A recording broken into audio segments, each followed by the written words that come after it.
Peggy 12.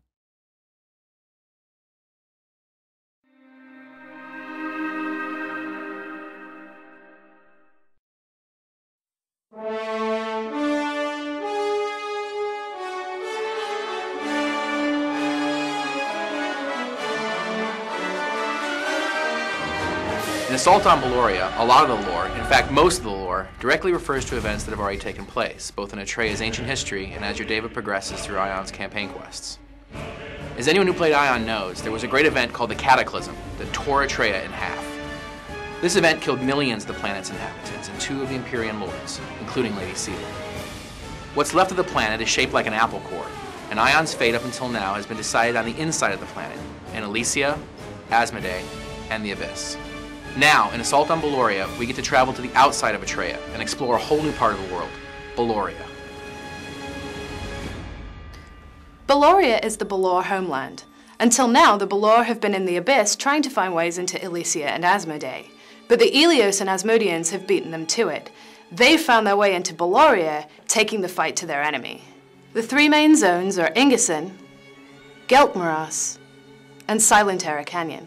The Aelios have taken Ingerson, and they're looking to move through Silentera Canyon to take Asmodean strongholds in Geltmoras.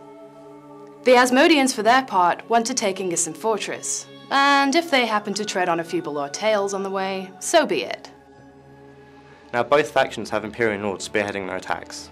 On the Asmodean side you have Lord Marketan and his champion Mystarius, whereas on the Aelios side you have Lord Kaisenol and his champion Vele. Now obviously the Aelios and Asmodeans wouldn't send their lords to Balaurea for a simple fight.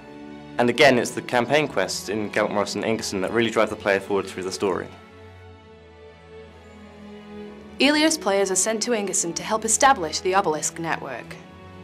Obelisks are what stop Davers dying permanently, so it's important to establish a network of them before moving your main force in. The Hushblade Legion move in first, carving out a path, and the Wisplight Legion follows them, establishing obelisks, fortifying strongholds, and so on. For instance, the Ingerson Illusion Fortress is an elaborate illusion that they must constantly maintain.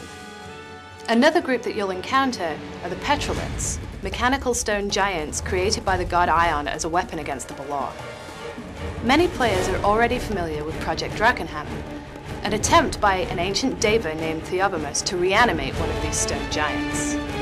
Now they get the chance to find out the origins of the Petroliths and the Jotun, their stone guardians. On the Asmodean side, you're sent to Geltmoras to recover Seal's relics. These are incredibly powerful artifacts that grant whoever controls them devastating powers. The Asmodeans find out that the Balor have already captured Seal's relics and are taking them back to Tia Maranta on one of the Balor warships, a Dregion. You enter Geltmoras just as Mystarius and his Archons destroy the Dregion. You're then sent to the crash site to bring the relics back to Lord Marketan. However, as you get to the crash site, one of the Balor, a soldier named Kumbanda, steals the relics, turns on his brethren, and escapes. You then journey through Balaurea in search of Kumbanda and the relics.